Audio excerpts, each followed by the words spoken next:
God always keeps his promises, even the famous ones, like Jeremiah 29:13. Gotcha. 11's good, though. It's a good verse, right? God's speaking to people who are in the middle of a hard season. And he says, Prophet Jeremiah speaking to people, says, God speaks, and he says, "For I know the plans I have for you, declares the Lord," which he says like 170 times in his book, which tells me he was listening to the right voice. But he says, God speaks, "For I know the plans I have for you, declares the Lord, plans to prosper you, not to harm you, plans to give you hope in the future." The problem is, that's actually not the promise. I always thought it was, right? That every plan that he had for me would be not to harm me, but to give hope and a future and purposeful. And if we look to define God based on our life circumstances, then we won't have an accurate picture of him. God then speaks immediately after he tells that he knows the plans, that he knows the plans. He's not planning on telling them to them. He just wants them to know, I know him.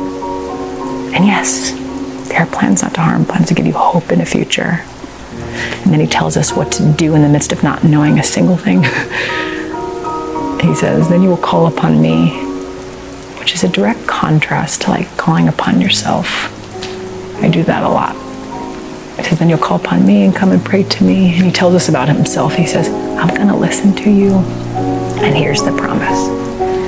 You will seek me and find me when you seek me with all your heart. And then he says it again in verse 14. I will be found by you, which always makes me wonder. I wonder if that was actually the plan from verse 11, that we would find him and take hold of this as a promise that if you seek to find him, you will find what you're looking for. If you step foot in church seeking inspiration, it's not promised. If you seek to finding the worst in other people, you actually will find out.